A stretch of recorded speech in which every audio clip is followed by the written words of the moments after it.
मेरे तो गिरधर गोपाल दूसरों न कोई। मीराबाई के इस प्रसिद्ध भजन में गिरधर गोपाल राजस्थान के चित्तौड़गढ़ जिले के भादसोड़ा ग्राम में श्री सांबलिया सेठ के रूप में अवस्थित है। किंवदंतियों के अनुसार मीराबाई इन्हीं मुरलीधर की पूजा किया करती थी।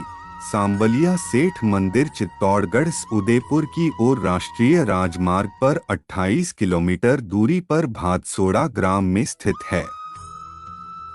यह मंदिर चित्तौड़गढ़ रेलवे स्टेशन से 41 किलोमीटर एवं डबोक एयरपोर्ट से 65 किलोमीटर की दूरी पर है। प्रसिद्ध सांबलिया सेठ मंदिर अपनी सुंदरता और वैशिष्ट्य के कारण हर साल लाखों भक्तों को बरबस ही अपनी ओर आकर्षित करता है। मंडफिया मंदिर कृष्ण धाम के रूप में चर्चित है। मंडफिया मंदिर देवस्थान विभाग राजस्थान सरकार के अंतर्गत आता है।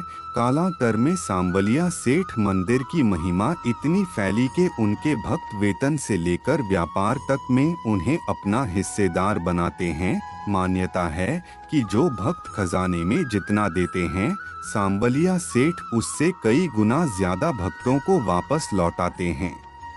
व्यापार जगत में उनकी ख्याति इतनी है कि लोग अपने व्यापार को बढ़ाने के लिए उन्हें अपना बिजनेस पार्टनर बनाते हैं। श्री सांबलिया जी मंदिर का भंडारा या दान पात्र माह में एक बार खोला जाता है। यह चतुर्दशी को खुलता है और इसके बाद अमावस्या का मेला शुरू होता है। होली पर यह 1.5 माह में और दीपावली पर 2 माह में खोला जाता है। सांबलिया सेठ मंदिर में कई NRI भक्त भी आते हैं। ये विदेशों में अर्जित आय में से सांबलिया सेठ का हिस्सा चढ़ाते हैं। इसलिए भंडारे से डॉलर, अमेरिकी डॉलर, पाउंड, दिनार, रियाल आदि के साथ कई देशों की मुद्रा निकलती है। 1961 से ही इस प्रसिद्ध स्थान पर देवझूलनी एकादशी पर विशाल मेले का आयोजन हो रहा है। मंदिर के बारे में सांबलिया जी मंदिर परिसर एक भव्य सुंदर संरचना है जो गुलाबी बलुआ पत्थर में निर्मित है। मंदिर के गर्भगृह में सेठ सांबलिया जी की काले पत्थर की बनी मूर्ति स्थापित है जो भगवान कृष्ण के रंग को दर्शाती है। सांबलिया सेठ मंदिर की वास्तुकला प्राचीन हिंदू मंदिरों से प्रेरित है। मंदिर की दीवारों और खंभों पर सुंदर नक्काशी की गई है, जबकि फर्श गुलाबी, शुद्ध सफेद और पीले रंग के बेदाग रंगों से बना है। ऐसी मान्यता है कि भगवान श्री सांबलिया सेठ का संबंध मीराबाई से है। किंवदंतियों के अनुसार सांबलिया सेठ मीराबाई के वही गिरधर गोपाल है जिनकी वह पूजा किया करती थी। मीराबाई के सांसारिक पति भोजराज विवाह के बाद 7-8 वर्ष तक जीवित रहे। उनके माता पिता का भी निधन हो गया और मीराबाई अकेली रह गईं। उसी समय साधु संतों का एक दल देश के विभिन्न भागों से भ्रमण करता हुआ मेवाड़ क्षेत्र में पहुंचा। इन साधुओं की मंडली के पास गिरधर गोपाल श्री सांबलिया जी की 4 मूर्तियां थीं। जमात द्वारा प्रतिदिन इन मूर्तियों की पूरे धार्मिक अनुष्ठान के साथ पूजा की जाती थी और भजन कीर्तन होते थे, जिसमें बड़ी संख्या में श्रद्धालु भाग लेते थे। चित्तौड़ के पास बेड़च नदी के तट पर एक रमणीय हरे भरे स्थान पर श्री सांबलिया जी की 4 मूर्तियों के साथ इस जमात के आगमन और पड़ाव पर आसपास के क्षेत्रों से असंख्य भक्त उनके दर्शन के लिए उमड़ पड़े और वे भजन कीर्तन के साथ आनंद मनाने लगे। संयोगवश भक्तिमती मीरा को भी इसी जमात में सत्संग का अवसर मिला।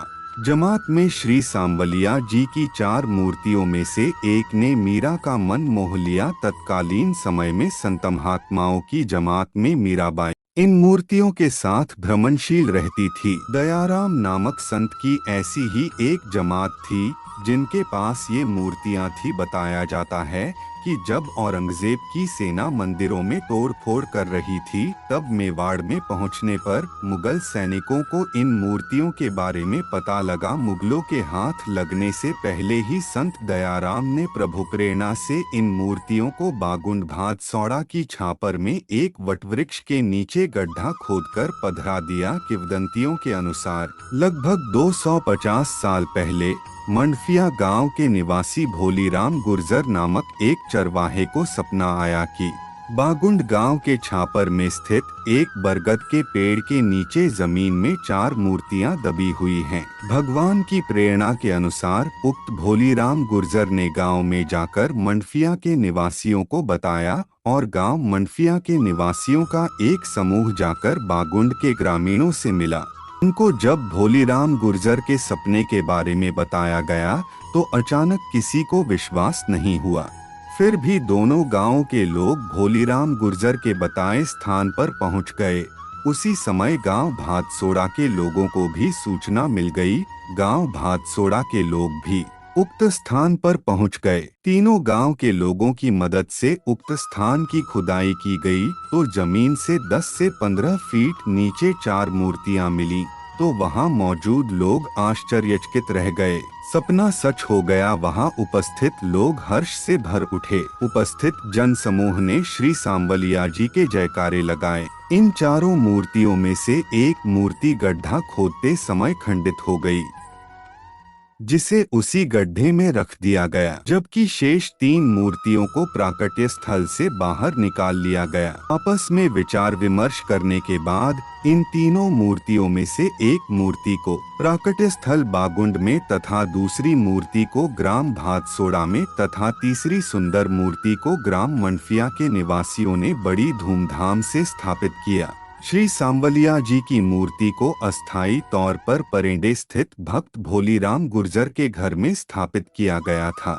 मंडफिया गांव में भक्त भोलीराम के घर में अस्थायी रूप से श्री सांवलिया जी की वही मूर्ति रखी गई जिसने भक्त मीरा का मन मोह लिया था और जिसे देखकर वह आनंदित होकर नृत्य करती थी, भजन कीर्तन करती थी। विक्रम संवत की 16वीं शताब्दी के उत्तरार्ध में भक्त मीरा को मोहित करने वाली सांवलिया जी की मूर्ति के चमत्कारों की गाथा धीरे धीरे फैलने लगी। लोगों के बीच इसे एक चमत्कारी मूर्ति के रूप में स्वीकार किया गया। दिन ब दिन प्रभु श्री सांवलिया जी के दर्शनार्थियों की बढ़ती संख्या के कारण ग्राम मंडफिया एवं आसपास के 16 गांवों के प्रमुख भक्तों से चर्चा कर इस चमत्कारी मूर्ति को भक्त भोलीराम गुर्जर के परेंदा से हटवाकर बाहर पूर्ण धार्मिक अनुष्ठान किया गया। पूजा अर्चना के बाद भक्त भोलीराम के घर के पास एक कुएं के पास कच्चा मंदिर बनाकर शुभ मुहूर्त में स्थापित किया गया। खेती से लेकर व्यापार व तनख्वाह में भी सांवलिया सेठ का हिस्सा। लोगों की सांवलिया जी को लेकर ऐसी मान्यता है, जितना वे यहाँ चढ़ाएंगे सांवलिया सेठ उनके खजाने को उतना ज्यादा भरेंगे। ऐसे में कई लोगों ने अपने खेती से लेकर व्यापार व तनख्वाह में सांवलिया सेठ का हिस्सा रखा हुआ है। ऐसे लोग हर माह मंदिर आते हैं और उनके हिस्से की राशि चढ़ा देते हैं। यह राशि 2 से लेकर 20% तक है। विदेशों में भी है हिस्सेदार। सांवलिया सेठ मंदिर में आने वाले कई भक्त NRI है। ये विदेशों में अर्जित आय से सांवलिया सेठ का हिस्सा चढ़ाते हैं। ऐसे में भारतीय रुपए के साथ अमेरिकी डॉलर, पाउंड, रियाल, दिनार और नाइजीरिया नीरा के साथ कई देशों की मुद्रा मंदिर के भंडारे में आती है। हर महीने खुलता है मंदिर का भंडारा। सांवलिया सेठ जी के मंदिर का भंडारा हर माह अमावस्या के एक दिन पहले चतुर्दशी को खोला जाता है। इसके बाद अमावस्या का मेला शुरू हो जाता है। 16 गांवों का विकास भी इसी राशि से। मंदिर में लोग रसीद कटाकर नंबर 1 में भी दान कर जाते हैं। यह राशि 30 से 70 लाख रुपए के बीच होती है। अधिकांश राशि सेवा कार्य में मंदिर ट्रस्ट को अर्जित होने वाली आय सेवा और विकास कार्य में उपयोग की जाती है। ट्रस्ट शिक्षा, चिकित्सा, धार्मिक आयोजन, विकास और मूलभूत सुविधाओं को विकसित करने में यह राशि खर्च करता है। ट्रस्ट मंडफिया के आसपास के 16 गांवों का विकास भी इसी राशि से करवा रहा है। 1 करोड़ लोग हर साल आते हैं दर्शन के लिए। सांवलिया सेठ की ऐसी मान्यता है जिसके कारण देश के कोने कोने व विदेशों से हर साल करीब 1 करोड़ लोग मंदिर के दर्शन के लिए आते हैं।